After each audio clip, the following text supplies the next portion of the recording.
All right, what's going on, y'all? So it's Cameron Mitchell back with another video, and today I really don't have a topic. I just want to keep it real for a second and just talk to y'all on a more, I guess, vulnerable level, and let y'all know where my head is right now as far as, like, my journey to 10K, because I'm only about maybe $2,000 away, right?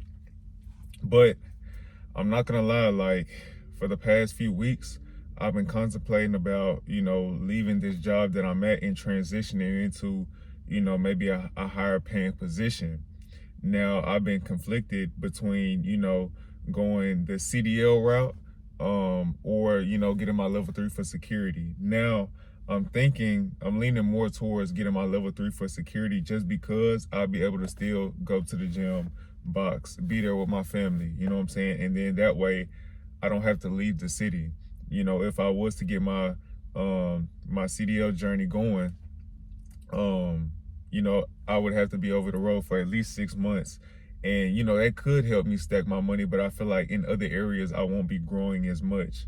So, with that being said, like, even right now, I'm making this video right before I go into the gym because I feel like it's imperative that, not only do we have to stack our money, we have to, live a healthy lifestyle in order to enjoy the money that we do make, So I've been reading a book called Atomic Habits, and basically it was talking about how, identity change is the number one factor into changing your life completely. And a lot of people think that, okay, maybe once I get 5K or once I get 10K, once I get 20K, the work is done. But really, that's just the beginning. And not only is that just the beginning, but the work is never ending. Just because you reach 20K doesn't mean you abandon, your financial discipline. So same thing with getting in shape. Like I said, I'm at the gym. Just because I look like I'm in shape doesn't mean that the journey is ending. The journey is the destination. It never ends. So that, I feel like that's a principle that plays hand in hand, whether you're at the gym, whether you're trying to get better at being a musician, or whether you're trying to, do better at whatever craft that you're taking on, but more so financially. You know what I'm saying? The discipline is going to always be there. You always need to check your credit. You always need to stack your money. You always need a budget and make sure that you're tracking your expenses daily, because the moment you feel like you made it, or the moment you feel like you can take a break, is when everything starts falling apart. And it falls apart slowly. You have something called entropy. So anything left to itself naturally decays. So right now I do have my other vehicle that's being worked on. I had to leave it at the shop, and they won't be able to take care of it until 2 days from now because it's having a leak, a oil pan leak, and something from the gasket as well, and the rear main seal. And I had spent $1,500 in December, which was 6 months ago, to get that fixed. So there should be no reason why it's leaking again. But that's just just something that you have to be prepared for, because even back then in December, I wasn't in a position to pay that $1,500. I mean, I had the $1,500 to pay, but that set me back. You know what I'm saying? And when you don't prepare, literally, if you don't prepare for situations like that, it can be very discouraging. So whenever you do have, high months, or you got money coming in consistently, just make sure that you're always putting money to the side, because there's just things that we can't see coming. I didn't see that coming. So I'm just trying to stay disciplined. Even at the job I'm at right now, it's not really where I want to be, but every week I see that check coming in, I just keep adding it to the stash, and I'm only $2,000 away from hitting 10K, like my very first 10K. Now,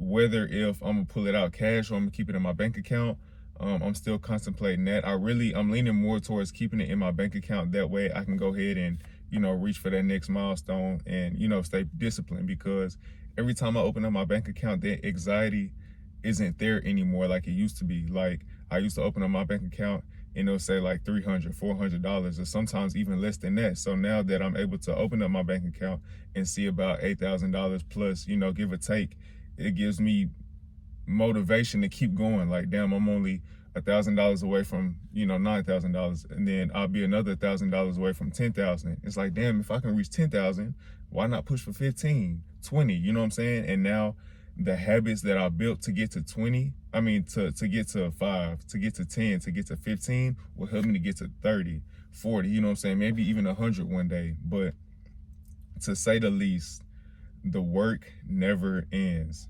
The work never ends, especially the internal work. It's going to be days like today. I'm going to the gym before I go to work. Not everybody's going to want to do that. And the same thing it goes for, reaching your first 10K. A lot of people want to do it, but they don't have the discipline to get there. But it takes the work. That's all I can say. Just the mental work more than anything, because the job that I work, I get paid $22 an hour, right?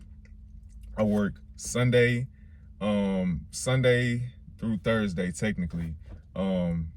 So, I'm constantly working, and I work overnights until my schedule shifts next week. But for the most part, it gets mentally draining. For one, it's overnight. Two, I'm always dealing with associates who, have something to say, don't want to comply with the rules, you know what I'm saying? And they don't understand that at the end of the day, I got a job to do too. I'm not trying to, limit what you got going on at work. I'm simply just trying to keep everybody safe. So it tends to become a headache when they think that you're just trying to be power hungry. You know what I'm saying? I'm not hungry for power. I know the job that I have, it comes with power and authority, but I'm like, I have no pleasure in telling people what to do. It's just part of my job.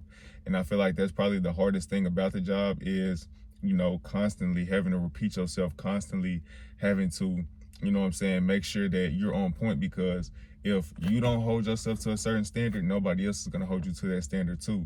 And, that's just a life principle as well. So, that's something I'm learning. I'm in a lead position, so technically I'm a manager. So not only am I talking to the associates that I have to, tell to come in and out the doors, or the metal detector and stuff like that, take things out your pockets, I also have to be on top of my officers, because, whatever I do, they gonna do as well. So, having to constantly do write-ups, and, for people being late, showing up late, because that makes my job harder. And it's like, if you really mess with me, if you really rock with me on that level, like, you wouldn't make my job harder. I'm not trying to make your job harder. You know what I'm saying? I come in on time. I'm making sure my relief is going like right on time. So that way, if they have something to do, I respect the fact that they have something to do. They have somewhere to be. You know what I'm saying? Just like me. You know what I'm saying? I'm trying to get my money. So if you really mess with me, you wouldn't get in the way of my money coming in. So that's just where I'm at right now. But if I do get my level 3, I'll be able to apply to jobs that, offer a little bit more, maybe starting off at $24, maybe starting off at $25. That way I can speed up the process, you know what I'm saying? And wouldn't have to deal with so much pushback from associates, because right now I'm level 2, so that means I'm unarmed. So maybe associates don't take me as serious, because, at the same time, I'm cool, I'm fair, but I'm firm. But they see I don't have a weapon, so they feel like, oh, he can't do nothing. You know what I'm saying? But at the end of the day, I'm not there trying to be hostile with anybody. I'm simply there trying to keep them safe. But I think it's just the environment that I work at is felon friendly. So we have a lot of felons coming in and out.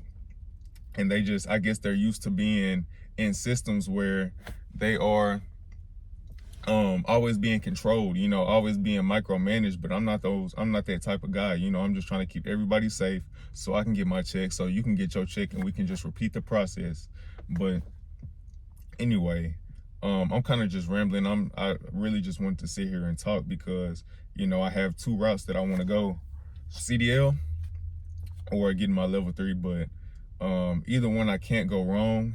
I know if I did get my CDL, I would have to wait maybe another month before, my system is fully clean, because they do a hair follicle test and stuff like that. But a month is really not a long time at all. But to get my level 3, that would probably take about a week or 2, you know what I'm saying? But finding a job would be the most challenging part about that whole journey. Now, I do have certain relationships where, people can push me through the door, but it's like, I really want to take my time, do research on the company, and figure out if that's a good spot, because I don't want to keep, job hopping. And then with the card that I do have, I want to make sure that the drive makes sense, because where I work right now is literally 10 minutes from my house. So on top of it being 10 minutes from my house, the car that I do have is a 2002 Honda Accord, right? So you know that saves gas. You know, the maintenance isn't crazy. I do the transmission drains and refills by myself, you know what I'm saying? So I'm saving money doing that. So it's like, it's a lot more convenient, to say the least. It's a lot more convenient. So, you know, I'm trying to make all my decisions from a position of strength, rather than just, oh, I don't like this, I want to move, because that's moving off emotion. And if I do that with my decisions now, I'll do that with my money. And that's how, you know what I'm saying, you make emotional decisions based on, you know, how you feel, or, you know what I'm saying, how your money look. That's how you go broke, you know what I'm saying? So, or that's how you know what I'm saying, take yourself out of position. So I worked hard to get to up to $8,000. So I'm gonna keep pushing to 10K, and then we'll just keep figuring out along the way. But I would say, like, and this is really a note to myself, like, if you feel discouraged, just remember everything is a lagging indicator, from your health to even the check that you get at work. You got to put in the work first, and then everything else becomes a byproduct. Everything else comes afterward. You're not going to see the result until a little later. It may take a week, it may take 2 weeks, it may take a few months, but you just keep putting those you keep putting one foot in front of the other. It has no choice but to work. And even if it's not working for you, it's working on you. So eventually, you know, everything will make sense in the end. But that's pretty much it, y'all. Pretty soon I want to start talking about, like, learning how to, you know what I'm saying, do a simple spreadsheet, calculate your expenses, calculate your income, you know what I'm saying? Because times can change, you know what I'm saying? Like, you may be on the lower spectrum of saving money this month, but next month you can have a way better month, just simply by tracking your expenses, cutting down on things that do not matter. And what else? I think that's pretty much it. Just tracking your expenses, and cutting back on things that don't matter. It doesn't take a special job, obviously, to, you know what I'm saying, run up some racks. It may take some time, like it took me some time. Like, this is the second time I'm trying to hit 10K. And, you know, a year ago around this time, I thought I would have been at 20K, but, you know, life happens. So you just got to roll with the punches. But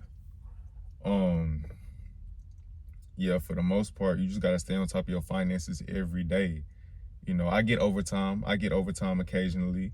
I may put in like an extra 2 shifts, which is an additional 16 hours. So just for one shift, which is 8 hours, I would get paid like an additional 130. So if I do 2 shifts, that may be 250 to 260, depending on, you know, taxes and deductions. But for the most part, overtime has really been my best friend. So even when I'm tired, I know, like, hey, I know this overtime is gonna roll over to next week. I know it's gonna pay off eventually, and it has paid off. There may be items that you have in your home that you need to sell, or that you no longer use. Like, I had a PC I had bought when I first started making a little money, and the PC just, you know, started collecting dust. So I sold it, you know what I'm saying? So on top of my check, I sold the PC and got some extra money. I had a Sony camera that I wasn't using when I had first started YouTube. I had realized that I was collecting dust too. You know, eventually I may want to come back and get a camera, but right now I'm not using that camera. I don't plan on using this camera in the next 6 months. I'll be able to make that money in the next 6 months, but it would help me if I sold this camera to get to my goal a lot quicker. So not only am I getting my check, but I'm selling items and things I don't use anymore to just boost the savings that I do have.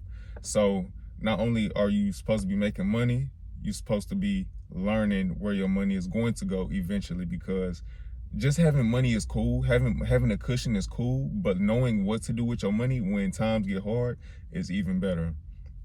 But yeah, y'all, that's pretty much it. If y'all have any questions for me or anything that y'all want to know from me, like as far as my job, or like I kind of already told y'all what I get paid, $22 an hour, but I don't know, just let me know what y'all want to see next, because I don't mind talking about certain things.